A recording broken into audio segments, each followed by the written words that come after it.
Jandorong anon to panono me aito liluto warahinanto.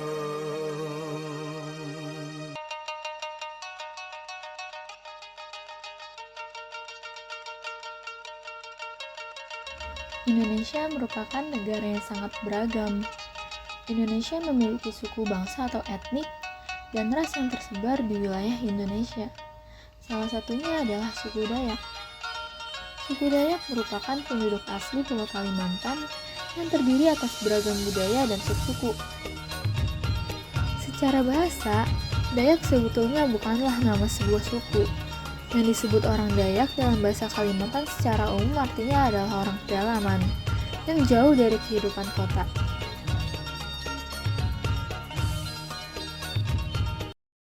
Assalamualaikum warahmatullahi wabarakatuh.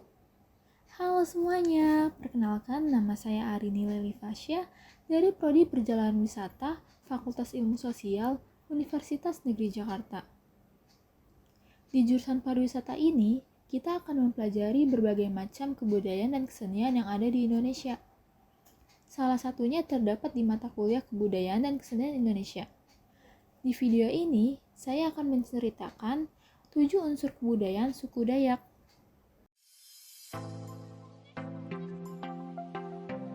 Sistem bahasa. Bahasa suku Dayak menggunakan bahasa Indonesia, bahasa Maanean, dan bahasa Ngaju sebagai bahasa yang digunakan dalam kesehariannya.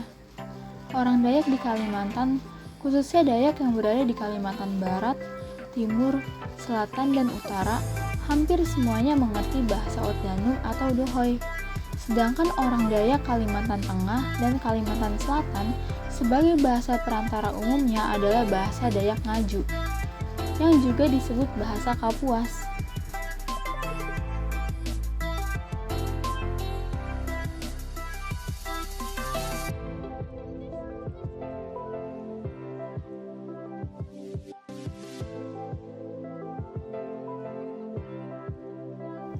Sistem kekerabatan. Sistem kekerabatan orang Dayak bersifat bilateral atau ambilineal, yang dimana anak laki-laki maupun perempuan mendapatkan perlakuan yang sama. Begitu juga dalam pembagian warisan yang pada dasarnya juga tidak ada perbedaan. Artinya, tidak selamanya anak laki-laki mendapatkan lebih banyak dari anak perempuan, kecuali yang tetap tinggal dan merawat orang tuanya hingga meninggal, maka mendapat bagian yang lebih, bahkan kadang keseluruhannya.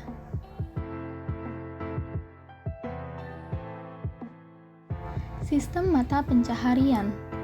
Pada umumnya, sistem mata pencaharian yang paling utama adalah ekonomi subsistem, dalam bentuk perladangan tidak menetap atau berpindah-pindah, berburu, menangkap ikan secara tradisional, serta meramu hasil hutan yang ada di sekitar mereka. Di samping berladang, mereka juga menyerap karet dan memotong rotan. Berburu yang umum adalah dengan membawa beberapa ekor anjing ke dalam hutan dan membawa tombak. Di samping itu pula, bisa dilakukan dengan memasang perangkap.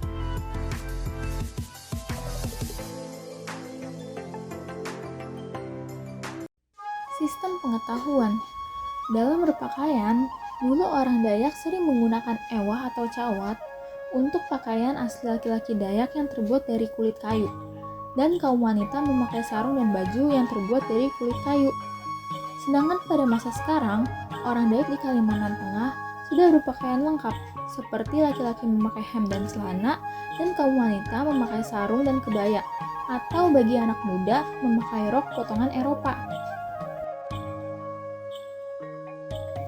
Yang kedua, zaman dulu para wanita sering menggunakan anting yang banyak agar semakin panjangnya daun telinga, semakin cantik wanita tersebut. Para lelakinya juga sering menggunakan tato, bahwa semakin banyaknya tato di tubuh lelaki tersebut, maka ia akan semakin terlihat gagah dan ganteng. Yang ketiga, terkadang mereka sering menggunakan bahasa Inggris untuk komunikasi, tetapi masih bersifat pasif. Lalu yang keempat, mengandalkan atau menggunakan rasi bintang untuk mengetahui apakah cocok untuk bertanam atau berladang.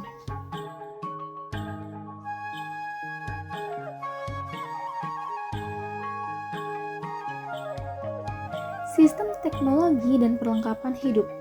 Banyak dari alat-alat perlengkapan hidup yang dimiliki oleh suku Dayak yang mempunyai fungsi dan kegunaan lebih dari satu atau multifungsi. Misalnya seperti parang dalam segala bentuk dan jenisnya. Berfungsi bukan saja sebagai alat rumah tangga, tetapi juga sebagai alat pertanian, alat perburuan, alat perlengkapan persenjataan, dan lain-lain. Rumah panjang, senjata khas, anyam-anyaman, dan tembikar merupakan hasil teknologi yang dihasilkan oleh suku Dayak. Rumah panjang. Rumah panjang merupakan rangkaian tempat tinggal yang bersambung telah dikenal semua suku Dayak. Persepsi suku Dayak tentang rumah panjang tercakup dalam minimal 4 aspek penting dari rumah panjang itu sendiri, yaitu aspek kepenghunian, aspek hukum dan peradilan, aspek ekonomi, dan aspek perlindungan dan keamanan.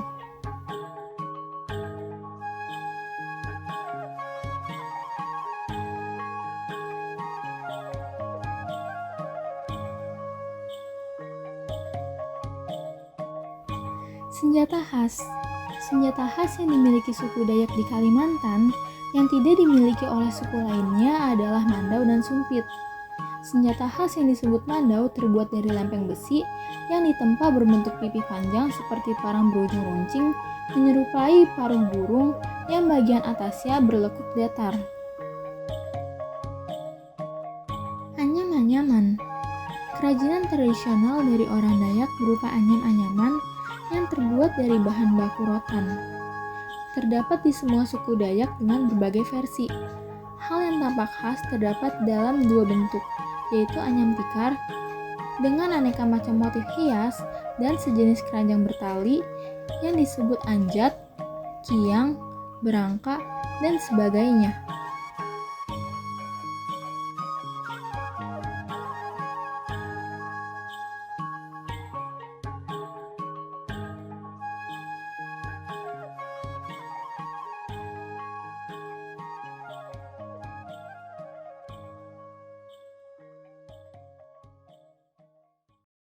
Tembikar. Tembikar konon katanya berasal dari Cina, seperti bejana, tempayan, piring, dan mangkok. Sejak ribuan tahun lalu merupakan bagian dari tradisi kehidupan suku Dayak di Kalimantan.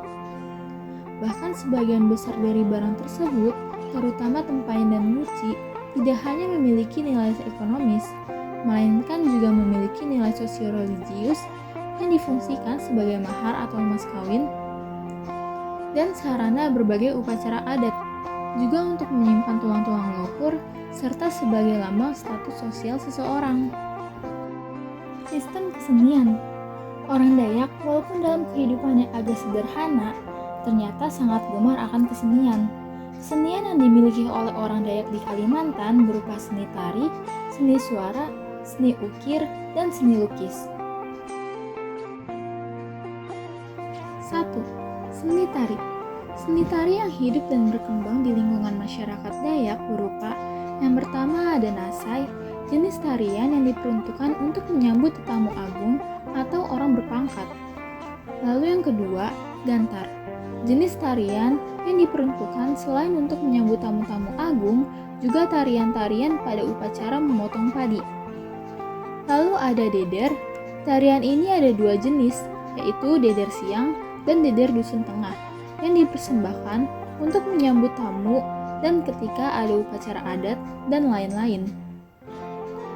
Lalu ada bukas, jenis tarian yang dipersembahkan untuk menyambut kedatangan panglima yang baru saja pulang dari berperang, dan masih banyak seni tari lainnya.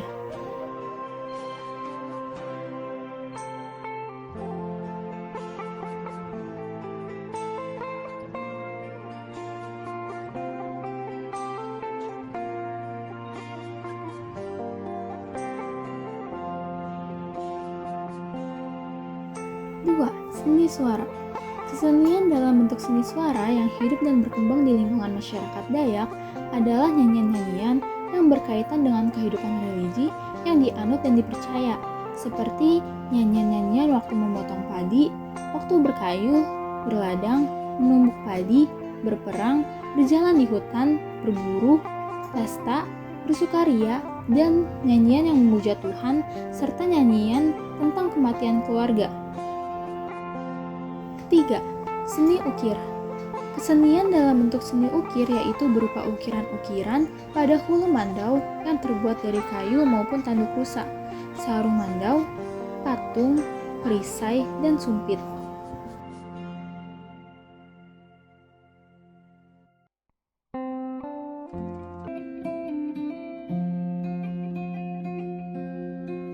Empat, seni lukis.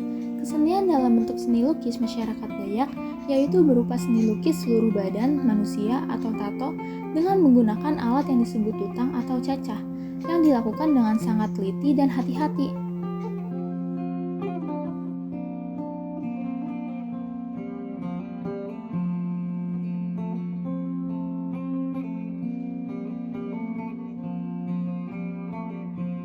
Seni musik tidak jauh berbeda dengan seni tari. Seni musik suku Dayak dinominasi musik-musik ritual. Musik itu merupakan alat komunikasi dan menyampaikan pesan kepada roh-roh. Beberapa jenis alat musik suku Dayak adalah prahi, gimar, tungtuat, pompong, gening, gluning, jatung tutup, kadire, kelentangan, dan lain-lain.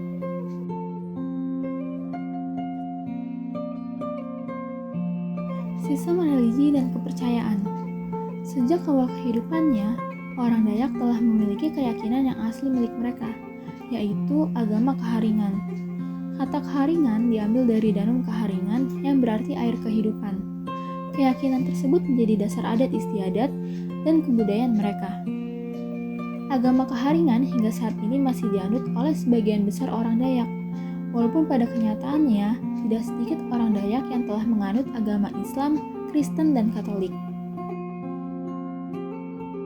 Suku Dayak mempunyai 7 upacara adat, yaitu yang pertama, upacara Nyagahatan atau upacara musim tanam dan panen, yang kedua, upacara Gawai, yang ketiga, sesaji upacara pemberian nama bayi atau Batalah, yang keempat, upacara Tiwah, yang kelima, upacara Laluhan, yang keenam, upacara Wadian, dan yang ketujuh, upacara Manyanggar.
Saya berharap semoga video ini dapat menambah wawasan dan bermanfaat bagi kita, dan juga agar kita semua dapat terus melestarikan budaya dan kesenian yang ada di Indonesia. Terima kasih telah menonton. Wassalamualaikum warahmatullahi wabarakatuh.